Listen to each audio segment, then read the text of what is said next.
الفاتحہ۔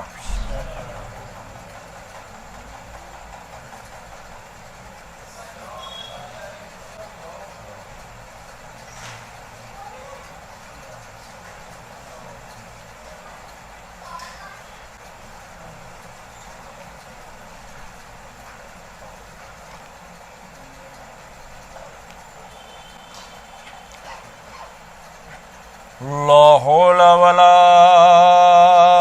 قوة إلا بالله العلي العظيم۔ أعوذ بالله السميع العليم من الشيطان اللعين الرجيم۔ بسم الله الرحمن الرحيم۔ الحمد لله رب العالمين، والصلاة والسلام على أشرف الأنبياء والمرسلين،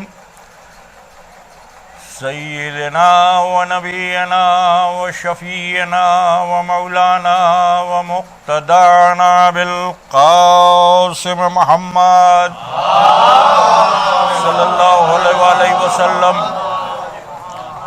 وآلہ الطیبین الطاہرین المعصومین الغر المیامین، ولعنۃ اللہ علی اعدائہم ومنکری فضائلہم ومصائبہم وغاصبی حقوقہم اجمعین،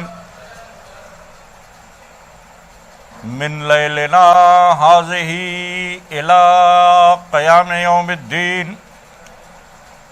بسم اللہ الرحمن الرحیم۔ رب اشرح لی صدری ویسر لی امری واحلل عقدۃ من لسانی یفقہوا قولی، اما بعد فقد قال اللہ سبحانہ تبارک و تعالی فی کتابہ المبین، وہو اصدق الصادقین وقولہ الحق۔ بسم اللہ الرحمن الرحیم۔ ان الدین عند اللہ الاسلام۔ صلوات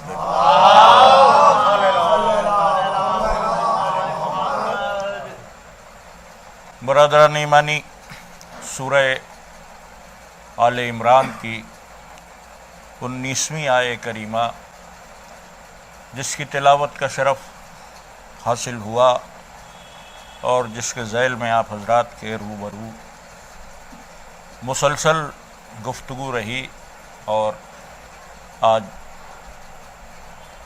گفتگو کا آخری دور ہے، 5واں خطاب ہے، اور ان 4 دنوں میں یہی عرض کرنے کی کوشش کی گئی کہ سب سے بہتر دین اسلام ہے۔ قرآن حکیم اسی بات کو دہرا رہا ہے کہ اللہ کے نزدیک دین بس اسلام ہے۔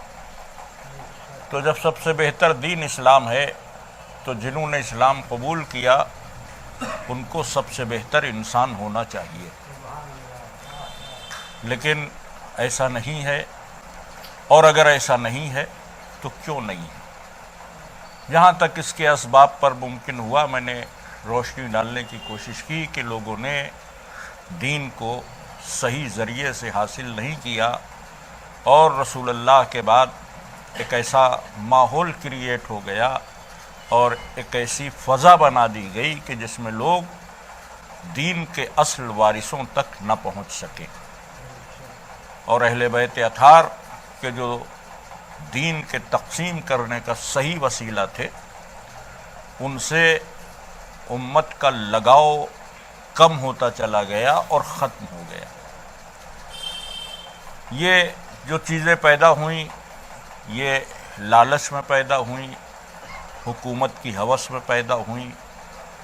کچھ لوگوں نے اس بات کو معمولی سمجھا کہ یہ تو ذرا سی بات ہے، علی نہ صحیح کوئی اور صحیح۔ اس بات کو بہت لائٹلی لیا گیا کہ بھئی ٹھیک ہے، پیغمبر چاہتے تھے کہ علی جانشین ہو جائیں، چلو وہ نہ صحیح تو کوئی اور صاحب ہیں جو پیغمبر کے جانشین بن گئے، اس میں کوئی بہت ڈفرینس نہیں ہے، کوئی بہت بڑا فرق نہیں ہے، ہمارا دین چلتا رہے گا۔ لیکن یہ اس وقت جو چھوٹی سی بات تھی، آگے بڑھتے بڑھتے وہ بات اتنی بڑی ہو گئی کہ اب امت سے سنبھالے نہیں سنبھل رہی، اتنی بڑی ہو گئی وہ بات۔ میں نے کل عرض کیا تھا کہ 50 برس صرف گزرے، آدھی صدی، اور اس آدھی صدی میں وہ جو ذرا سی بات بعد رسول جس کو سمجھا گیا، اس کا رزلٹ یزید بن گیا۔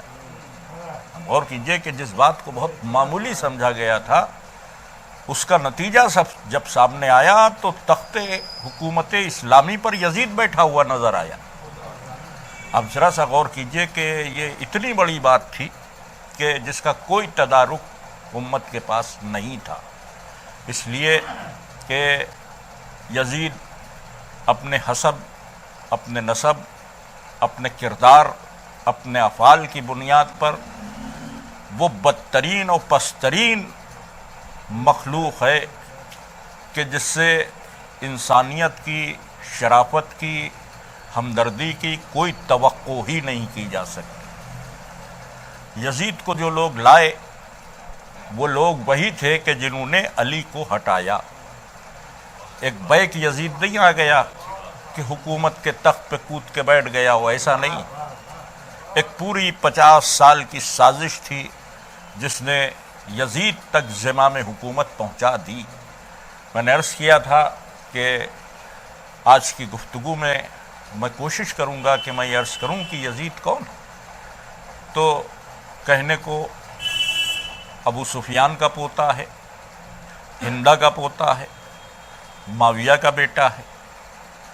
ابو سفیان کون ہے، اس کو سمجھنا ہو تو حضرت ہاشم کے دور سے، حضرت عبد المطلب کے دور سے، اور پھر حضرت ابو طالب کے دور تک ابو سفیان باقاعدہ میدان میں رہا، اور جب رسول اللہ نے اسلام کی تحریک کا آغاز کیا تو اسلام کے سب سے بڑے مخالف کا نام ابو سفیان تھا، سب سے بڑا مخالف۔ یہ پورا مطلب تاریخی پس منظر ہے جس سے کوئی انکار نہیں کر سکتا۔ بدر کی لڑائی، احد کی لڑائی، خندق کی لڑائی، یہ 3 لڑائیاں وہ ہیں کہ جس میں یہ سردار بن کر آیا، اور فتح مکہ میں جب رسول اللہ کا لشکر مکے میں داخل ہو گیا تو ہیبت میں مسلمان ہو گیا، ڈر میں مسلمان ہو گیا۔ تو سن 8 ہجری کا مسلمان جس کو مؤلفۃ القلوب کے نام سے پیغمبر نے یاد کیا، اور جن کو طلقاء کے خطاب سے تاریخ نے یاد کیا، طلیق اسے کہتے ہیں کہ جسے پکڑ کے چھوڑ دیا جائے۔ تو ابو سفیان اور معاویہ دونوں باپ بیٹے، اور معاویہ کا ایک بھائی اس کا بھی نام یزید تھا، یہ تینوں اپنے دور کے مستند طلقاء میں ہیں، طلیق ہیں، جن کو چھوڑا گیا ہے، جن کی کوئی حیثیت نہیں تھی، اور جن کے لیے طے ہے کہ اسلام کے اقتدار میں ان کا کوئی حصہ نہیں ہے۔ جن کا اسلام کے اقتدار میں کوئی حصہ نہیں تھا، ان کو گورنری آفر کی گئی۔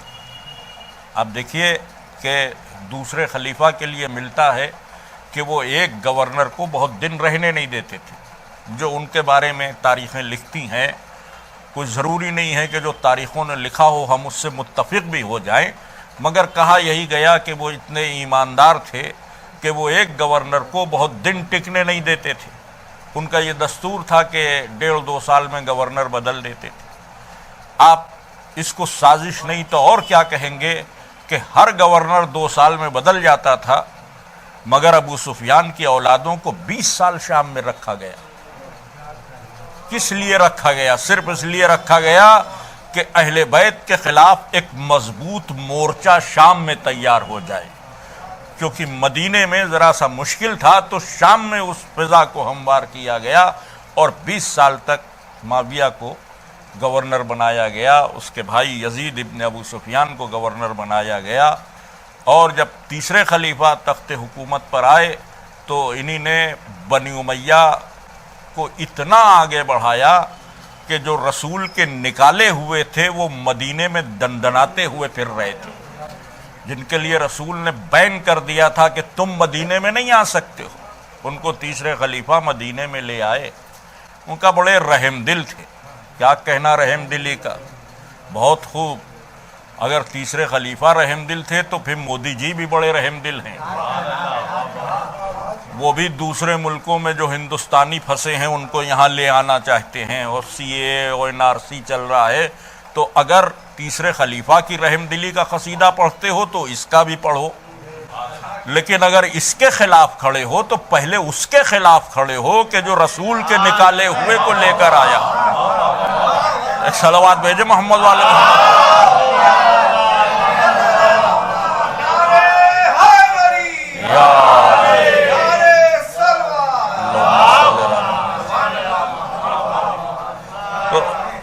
انہوں نے بنی امیہ کو مسلط کر دیا، بنی امیہ نے امت رسول کو چراگاہ کی طرح استعمال کیا، اور اس کے بعد جب وہ اپنے انجام تک پہنچ گئے اور لوگوں نے متفقہ طور پر حضرت علی کو چن لیا تو شام سے حضرت علی کے خلاف آواز بلند ہوئی، اور شام کی یہ سازش پنپتی رہی، بڑھتی رہی، امت کے بے ایمان اس کو سپورٹ کرتے رہے، یہاں تک کہ امام حسن سے صلح ہو گئی، اور اب اسلامی حکومت کا ذمہ دار معاویہ کو قرار دیا گیا۔ آج لکھنؤ میں معاویہ کے نام کی انجمن پائی جاتی ہے۔ میرا چیلنج ہے، مذہب بدل دوں گا، معاویہ کا کوئی ایک کارنامہ بتا دیا جائے، صرف ایک کوئی کام کہ جو اسلام کے فیور میں ہوا ہو۔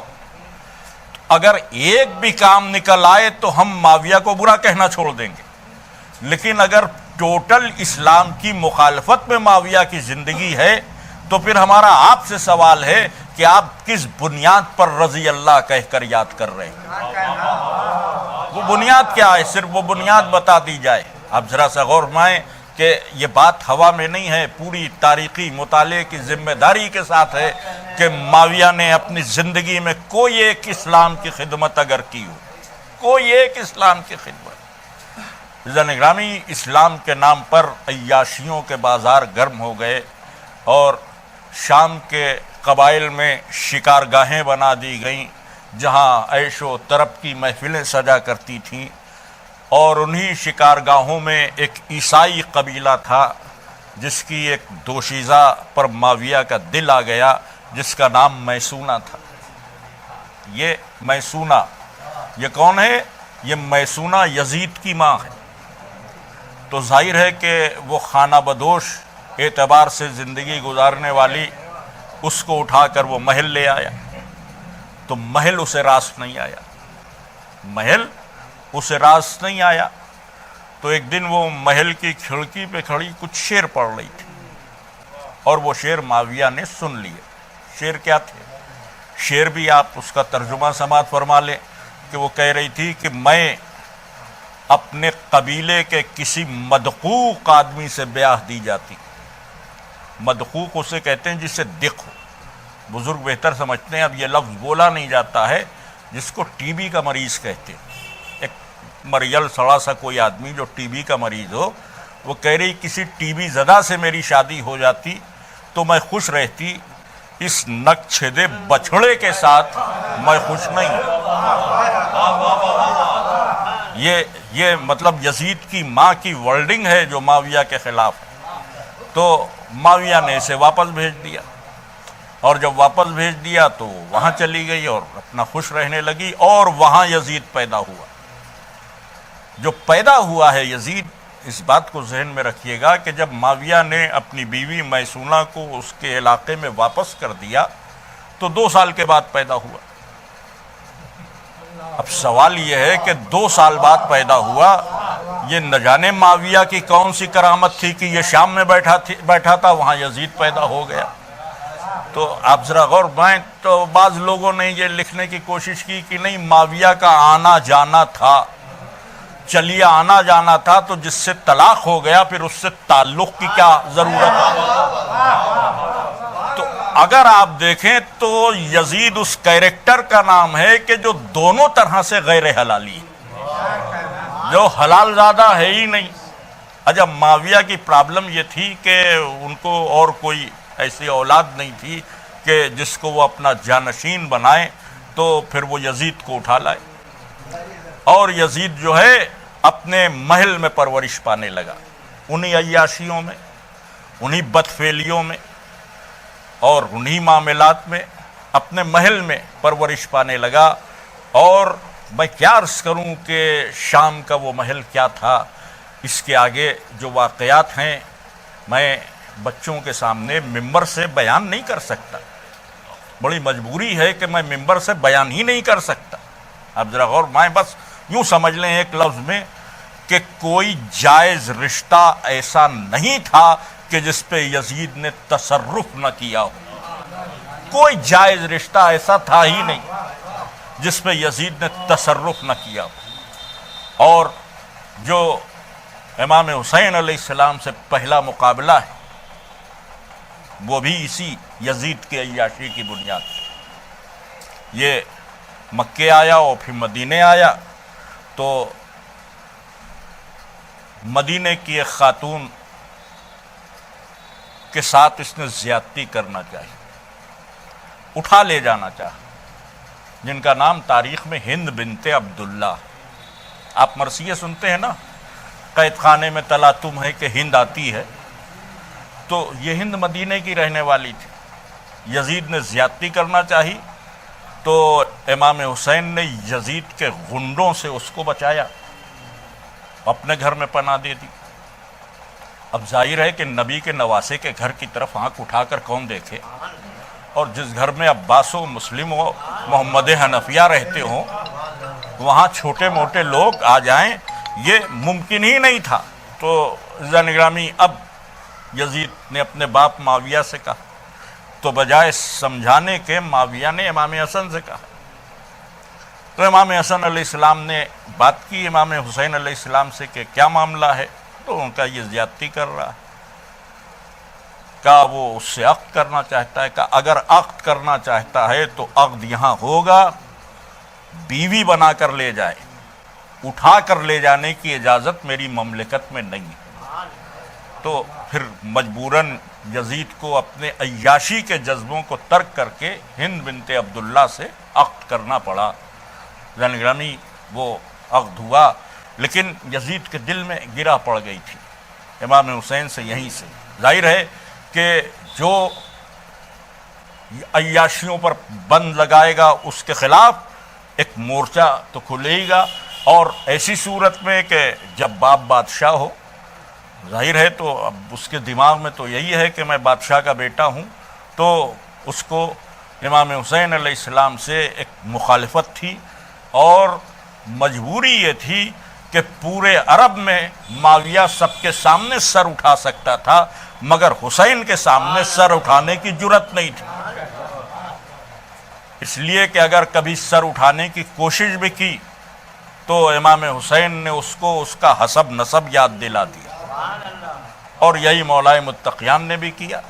جب معاویہ نے اپنی برابری کی بات کی تو مولا نے جواب دیا کہ جوانان جنت کے سردار لڑکے ہم میں پائے جاتے ہیں، اور جہنمی آوارہ لڑکے تم میں پائے جاتے ہیں، بطول جیسی بیویاں ہم میں پائی جاتی ہیں، اور حمالۃ الحطب کی مصداق عورتیں تم میں پائی جاتی ہیں۔ تو آپ ذرا غور مائیں کہ وہاں کسی اعتبار سے سر اٹھانے کی گنجائش نہیں تھی، لیکن ایک مخالفت تھی، اور دھیرے دھیرے جب اور وقت آگے گزر گیا تو معاویہ صلح میں بھی کامیاب ہو گیا، اور پھر اس نے صلح نامے کی شرطیں توڑیں، اور لوگ امام حسن کے پاس آئے کہ اس نے شرطیں توڑ دیں، تو امام حسن نے کہا کہ خدا کا شکر ہے کہ عہد توڑنے والوں میں وہ ہے، ہم نہیں ہیں، وہ عہد توڑنے والوں میں۔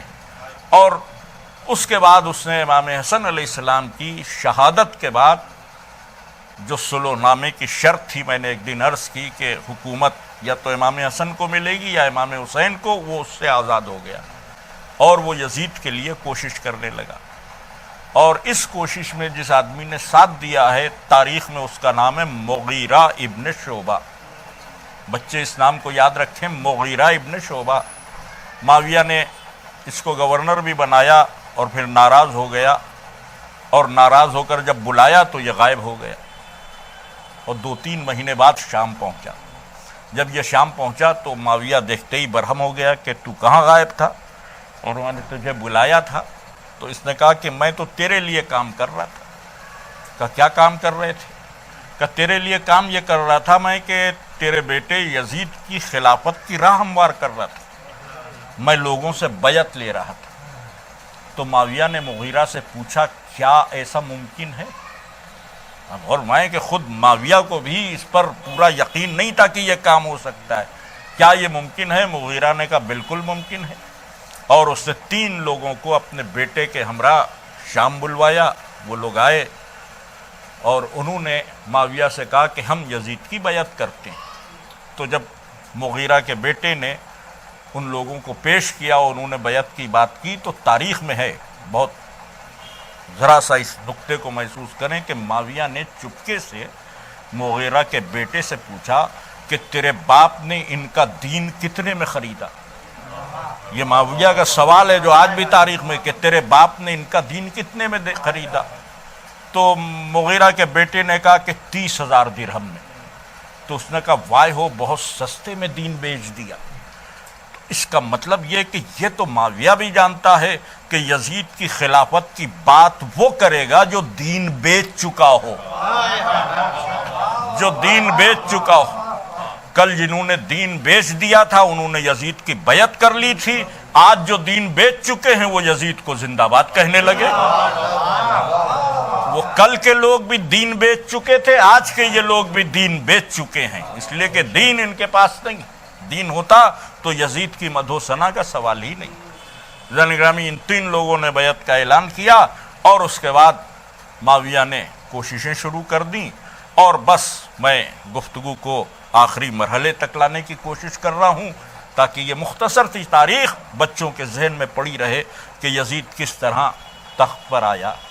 تو اب معاویہ نے ٹارگٹ کیے 3 بڑے شہر کہ جہاں یزید کی بیعت کی بات ہو جائے۔ ان 3 شہروں میں مکہ تھا، مدینہ تھا اور کوفہ تھا۔ کوفہ اس لیے بہت اہم تھا کہ حضرت علی کا دارالخلافہ تھا۔ حضرت علی نے مدینے سے دارالخلافہ ہٹا کے کوفے میں کیا۔ یہ بھی میرے مولا پہ ایک اعتراض ہے کہ علی نے مدینہ چھوڑ دیا، کوفے کو اسلامی کیپٹل بنا دیا۔ چلیے علی نے بنا دیا تھا، آپ کو اعتراض تھا، تو بعد میں کوئی پھر مدینے کو بنا دیتا، لیکن آج تک کی تاریخ میں پھر مدینہ اسلامی کیپٹل نہیں بنا۔ علی نے اگر مدینے کو چھوڑا تو پھر کوئی اسے دوبارہ اسلامی کیپٹل نہیں بنا سکا۔ تو یہ علی کے عمل کی عظمت ہے۔ بہرحال تو کوفے میں مولا علی کے چاہنے والے بھی تھے اور معاویہ کے حامی بھی تھے، لہذا سب سے پہلے وہ کوفے میں آیا، اور کوفے میں آ کر مسجد کوفہ میں سارے کوفے والوں کو اس نے انوائٹ کیا۔ سارے کوفے والوں سے مراد کوفے کی ساری پبلک نہیں، ہر قبیلے کا سردار، ہر محلے کی بڑی شخصیت۔ بھئی محلوں میں کچھ لوگ ایسے ہوتے ہیں کہ جن کی بات اہل محلہ سنتے ہیں، ان کی بزرگی کی بنیاد پر یا کسی بھی بنیاد پر، تدبر کی بنیاد پر، عقل کی بنیاد پر، ہر محلے میں صاحب الرائے لوگ ہوتے ہیں۔ اب جب وہ کھڑے ہو کر کوئی بات کہہ دیتے ہیں تو اس بات کو پورا محلہ تسلیم کر لیتا ہے کہ ہمارے بزرگ ہیں کہہ رہے ہیں۔ تو اس طرح جتنے بھی بڑے لوگ تھے پورے کوفے کے، ان سب کو مسجد کوفہ میں بلا لیا کہ معاویہ آیا ہے اور بلایا ہے۔ سب آ گئے۔ اب جب سب آ گئے تو معاویہ تو لشکر کے ساتھ چلتا تھا، تو اس نے اپنی فوج کو اشارہ کیا۔ اب وہ فوج بھی مسجد کوفہ میں داخل ہو گئی۔ اب ایک ایک آدمی کے سر پر 2 لوگ تلوار لے کے کھڑے ہو گئے۔ اب یہ کوفے والے لرز گئے کہ آج کیا سب کا ایک ساتھ قتل ہو جائے گا؟ آخر مسئلہ کیا ہے؟ اب وہ بڑے اطمینان سے گئے ممبر پر مسجد کوفہ میں۔ انہوں نے کہا کہ بھائی مجھ پر بہت پریشر ہے کہ میں اپنے بعد اسلامی حکومت کا انتظام کر دوں، اور بہت سے لوگوں نے یزید کی بیعت کر لی، اور شام والے سب یہ چاہتے ہیں کہ میں یزید کو جانشین بنا دوں، مگر میں نے سوچا کہ پہلے کوفے والوں سے رائے لے لوں، اگر یہ ہاں کہیں گے تو یزید کو بنا دیا جائے گا، اور یہ نہ ہاں نہیں کہیں گے تو یہ کام نہیں ہوگا۔ اب لوگوں نے معاویہ کے بیان کو سنا، پھر سر پہ کھڑے سپاہیوں کو دیکھا جو ننگی تلوار لیے کھڑے، تو اب نہیں کون کہے۔ سوال یہ ہے کہ جان کو ہتھیلی پر رکھنا سب کے بس کی بات ہی نہیں ہوتی، اور بلائے وہ لوگ تھے کہ جو صاحب حیثیت تھے، دولت مند تھے۔ اور ایک بات جو میرے تجربے میں بھی ہے اور آپ حضرات کے بھی تجربے میں ہوگی کہ جتنی دولت زیادہ بڑھتی ہے اتنا خوف بڑھتا، ڈر بڑھتا۔ اگر آپ کے پاس بہت زیادہ دولت ہے تو آپ سوچتے ہیں کہ کہیں سے کوئی نقصان نہ کر دے، کوئی اس کو چھین نہ لے، کوئی یہ نہ کر دے، کوئی وہ نہ کر دے۔ اگر آپ کے پاس روز کھانے کمانے کی بات ہے اور 2 روٹی صبح اور 2 شام کا معاملہ ہے تو آپ کو پھر کہیں ڈر نہیں لگے گا، اس لیے کہ آپ سے کوئی کیا چھین لے گا۔ جب کچھ ہے ہی نہیں تو کوئی چھینے گا کیا؟ تو جن کے پاس ہوتا ہے ان کو خطرہ ہوتا ہے کہ کیا ہوگا۔ تو وہ ایسے ہی سارے لوگ بیٹھے بھی تھے کہ جن کے پاس مال تھا، دولت تھی، تو اب وہ چپ بیٹھے ہیں۔ اب معاویہ کہہ رہا ہے کہ بھائی وہ شام والے یزید کی بیعت کر چکے ہیں، ہم آپ سے رائے لینے آئے ہیں، اور یہ کہہ کر اس نے پورے مجمع پہ نظر ڈالی، کسی نے ہاں کہا نہ نہیں کہا، دونوں باتیں، نہ ہاں کہا نہ نہیں کہا، مصلحت میں ایک دم چپی سادھ لی۔ اب جب چپی سادھ لی تو اتنا ہی معاویہ چاہتا بھی تھا، وہ اترا اور پھر اس کے بعد کوفے سے وہ مکے آ گئے۔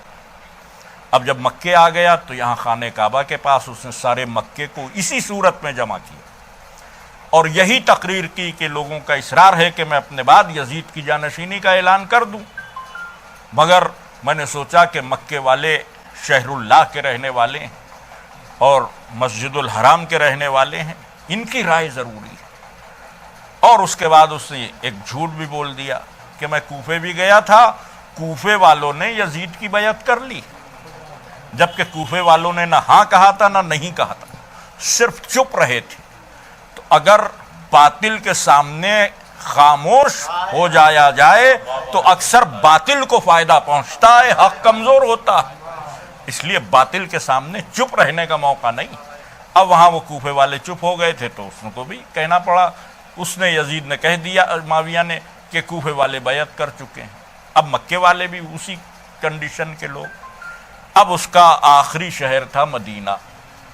اب جو مدینہ آیا تو مدینے کی حیثیت اس لیے الگ تھی کہ ابھی تک یہاں اصحاب رسول رہتے تھے، ان کو اپنی صحابیت کا بھی کچھ وہ تھا، اس پہ ناز تھا، تو وہ ہر ایک کو اپنے ہم پلہ و برابر سمجھتے بھی نہیں تھے۔ تو اس میں جو لوگ بلائے گئے ان میں پہلے خلیفہ کے بیٹے عبد الرحمن بلائے گئے، یہ اس وقت تک زندہ تھے، یہ سن 55 ہجری کی بات ہے۔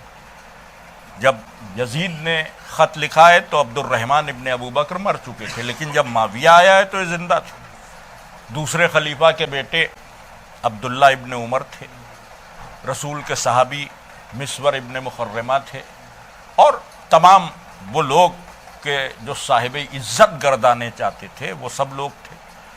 اس مجمع میں امام حسین بھی تھے، کیونکہ آپ بھی مدینے میں ہی رہتے تھے۔ تو اب جب سب مسجد النبوی میں بلائے گئے تو امام حسین بھی تشریف لائے، ایک جگہ جو مخصوص تھی وہاں بیٹھ گئے، اور مسجد النبوی میں جب سب لوگ جمع ہو گئے تو پھر اس نے اپنی فوج کو اشارہ کیا تو سپاہی بھی تلواریں لے کر آ گئے، ایک ایک کے سر پہ 2 لوگ ننگی تلوار لیے کھڑے۔ اب معاویہ نے پھر گفتگو شروع کی کہ مجھ پر بڑا دباؤ ہے کہ میں اپنے بعد حکومت کی زمام کسی کے حوالے کر دوں، کوئی مناسب آدمی ملے۔ اس فکر میں میں تھا کہ شام والوں نے زور دیا کہ یزید کو بنا دیا جائے اور اس کی بیعت کر لی۔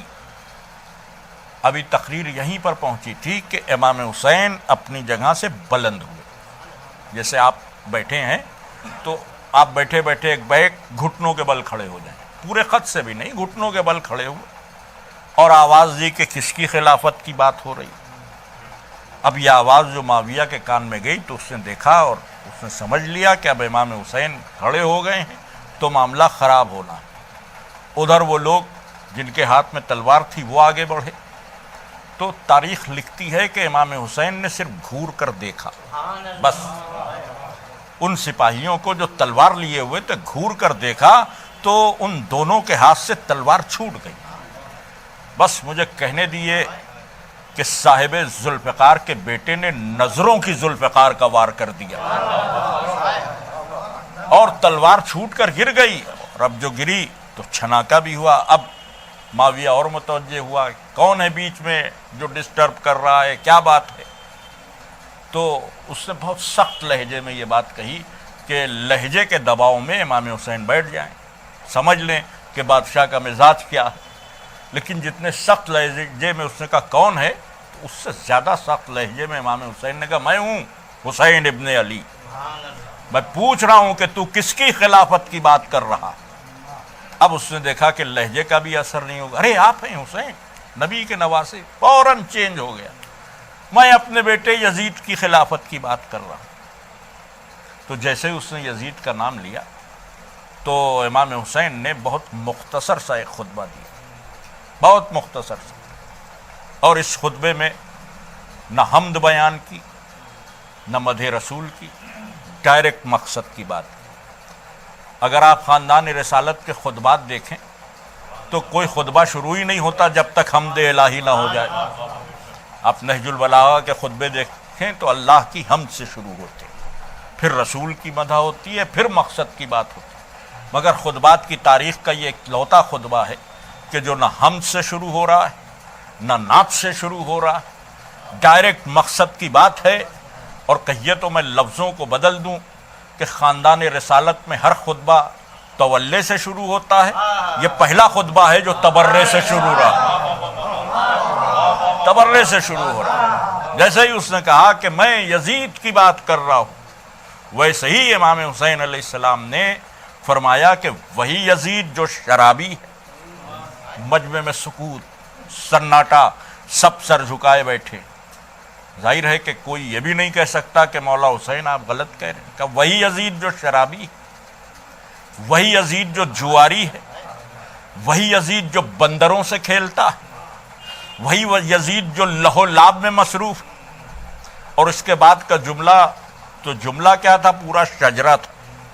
وہی یزید جسے ماں بہنوں اور پھوپھیوں کی بھی حرمت کا لحاظ نہیں ہے. اب جو معاویہ نے یہ سنا تو گھبرا کے اس نے کہا ارے ارے آپ یہ باتیں کر رہے. اس نے کہا آپ یہ باتیں کر رہے, آپ ایسے کہہ رہے ہیں. یزید تو جب اپنے دوستوں میں بیٹھتا ہے تو آپ کی بہت تعریف کرتا ہے. اس نے ایک دم پلٹ کر ایک سمجھیے کہ حملہ کیا. میں یہاں ممبر پہ مجلس پڑھ رہا ہوں اور میں خدا نخواستہ کسی کے خلاف بولنے لگوں اور نیچے سے کوئی صاحب کہیں کہ آپ جن کے خلاف بول رہے ہیں جب پرسوں وہ مجلس پڑھ رہے تھے تو آپ کی بہت تعریف کر رہے تھے, تو پورے مجمع میں کیا تاثر جائے گا کہ میں بہت خبیث آدمی ہوں, میں اس کی بھی برائی ممبر سے کرتا ہوں جو میری اچھائی کرتا ہے. تو معاویہ نے بھی یہی چال چلی. اس نے آپ ایسی بات کر رہے ہیں, ارے ارے آپ ایسے کہہ رہے ہیں. یزید تو آپ کی بہت تعریف کرتا ہے, جب اپنے دوستوں میں بیٹھتا ہے تو آپ کا ذکر خیر کے ساتھ کرتا ہے, آپ کی مدح و ثنا کرتا ہے. زن گرامی دنیا میں کوئی اور ہو تو چپ ہو جائے, مگر صاحب نہج البلاغہ کا بیٹا ہے. جیسے ہی اس نے کہا کہ یزید آپ کی بہت تعریف کرتا ہے, فوراً میرے مولا نے کہا کہ وہ جو میرے بارے میں جانتا ہے وہ کہتا ہے, اور جو میں اس کے بارے میں جانتا ہوں میں وہ کہتا ہوں. ایک صلوات بھیجے محمد والے محمد.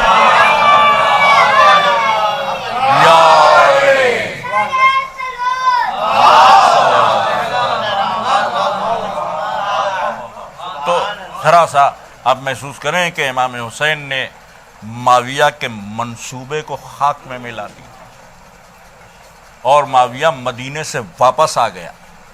واپس آ کر اس نے ایک وصیت کی یزید سے. اس نے کہا کہ دیکھو پورے اسلامی مملکت میں تمہاری خلافت کی راہ میں کوئی روڑا نہیں بنے گا, تم میرے بعد جانشین ہو گے, لوگوں کے ساتھ داد و دہش کرو, کچھ بانٹو, اور ایک بات یاد رکھنا کہ حسین سے کبھی سوال بیعت نہ کرنا. یہ معاویہ نے یزید سے کہا کہ حسین سے کبھی سوال بیعت نہ کرنا، مگر یزید ہونے کے لیے ضروری ہے کہ اللہ اور رسول کے ساتھ ساتھ اپنے باپ کا بھی نافرمان ہو۔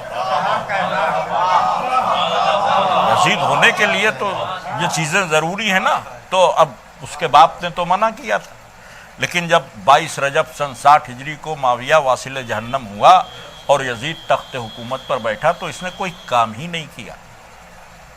اس نے خط لکھا مدینے کے گورنر ولید کو کہ حسین سے بیعت لے لو میری، اور بیعت نہ کریں تو سر کاٹ کے بھیج دو۔ 26 رجب تک یہ خط ولید کو آ گیا۔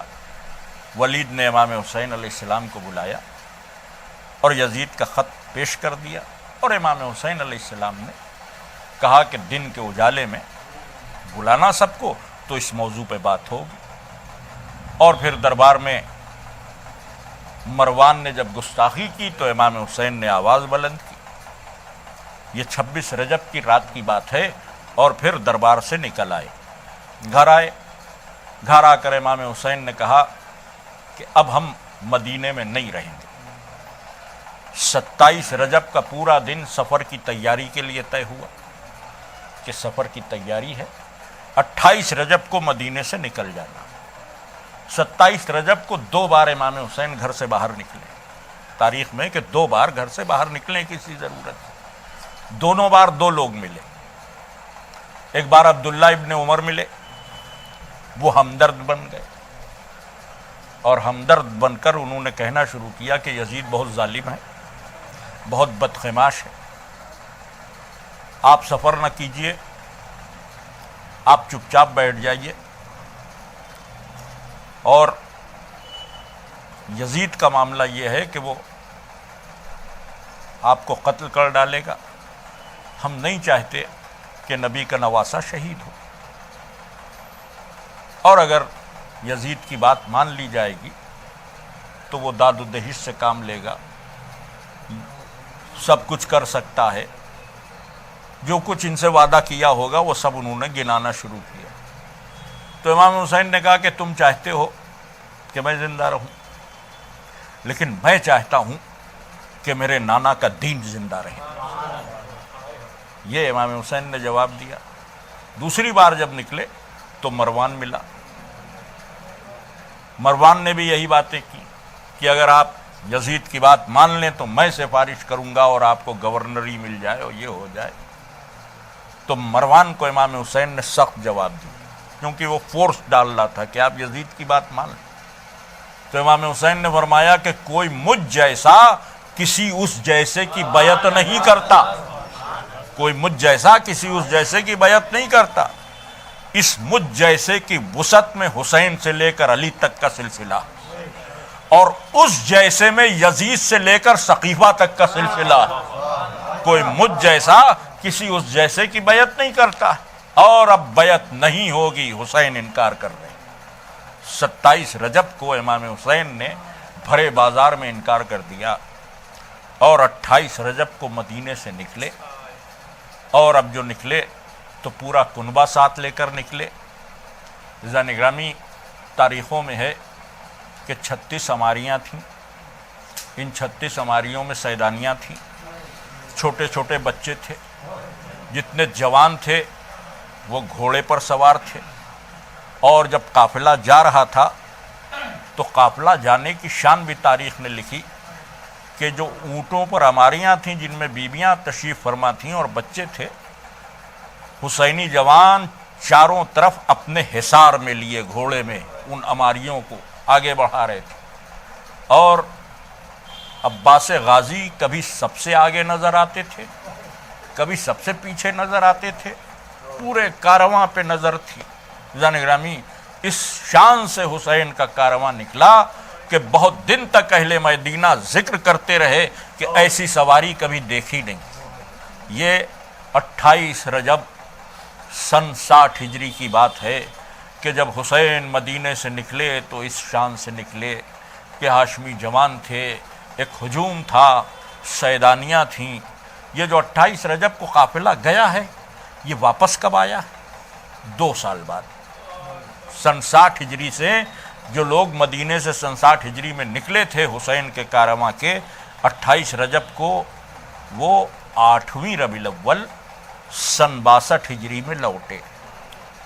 اگر جانے اور آنے کی کیفیت بیان ہو جائے تو کلیجہ پھٹنے کے لیے یہی بہت، اس لیے کہ جب کارواں جا رہا تھا تو عماریوں پر سبز پردے تھے، 36 محملیں تھیں، عباس و علی اکبر تھے، منادی کی ندا تھی کہ کوئی بیچ میں آئے نہ، خاندان رسالت کی مخدرات عصمت و طہارت سفر کر رہی۔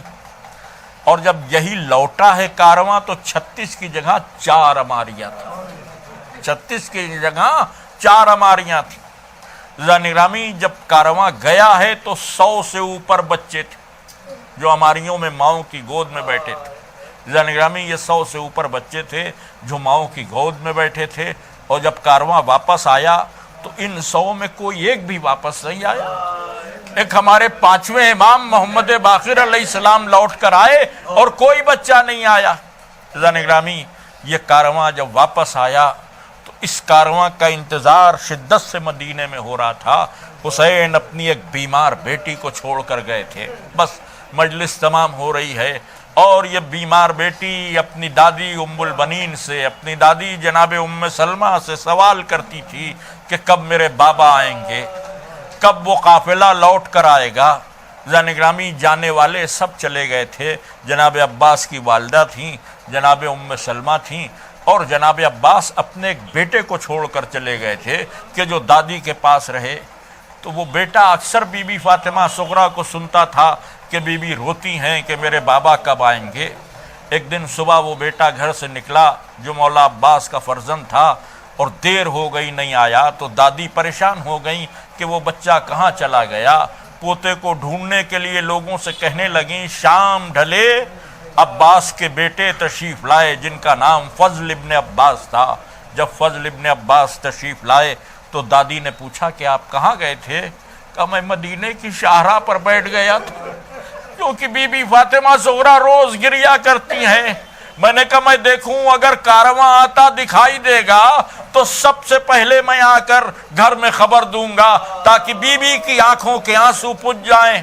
نگرامی یہ سلسلہ روزانہ کا ہو گیا۔ ذاکرین سے سنا ہے کہ ایک دن یعنی 8ویں ربیع الاول کو کارواں آیا اور فضل ابن عباس نے اس کارواں کو دیکھا۔ جب کارواں قریب آ گیا اور معلوم ہوا کہ کربلا کے مسافر لوٹے ہیں تو ننھے سے بچے نے جن جن کو فاطمہ صغریٰ پوچھتی تھیں ہر ایک کو تلاش کیا مگر کوئی نہ ملا۔ نہ علی اصغر کا گہوارہ تھا، نہ بی بی سکینہ واپس آئی تھیں، نہ جناب علی اکبر واپس آئے تھے، نہ جناب اون محمد واپس آئے تھے۔ بچے نے اپنے بابا کو پوچھا، پتہ چلا عباس بھی شہید ہو گئے۔ یہ بچہ سر جھکا کر گھر میں آ گیا اور دادی کے پاس سر جھکا کر کھڑا ہو گیا۔ دادی نے اداس اور مایوس بچے کو دیکھا تو پوچھا میرے لال کیا بات ہے؟ تو اب جب بات کہی اس بچے نے کہا دادی آپ نے میرے لیے نیا کرتا بنانے کی بات کی تھی اور میں نے کہا تھا کہ وہ کرتا میں اس دن پہنوں گا کہ جب کارواں واپس لوٹ آئے گا، جب میرے بابا واپس آئیں گے۔ دادی اب میں وہ کرتا نہیں پہنوں گا۔ کیوں کیا ہو گیا؟ کہ کارواں تو آ گیا مگر میرے بابا نہیں آئے۔ دادی میں یتیم ہو گیا، میرے بابا نہیں آئے۔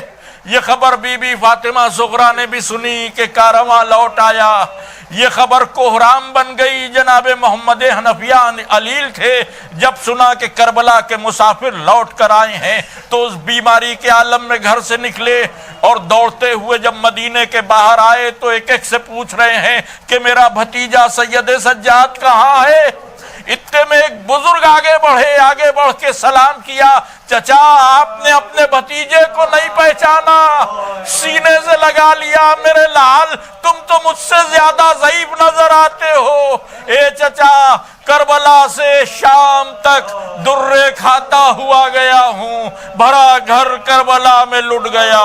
واہ حسینہ واہ مظلومہ علی لعنت اللہ وعلی القوم الظالمین سیعلم الذین ظلموا ای منقلب ینقلبون انا للہ و انا الیہ۔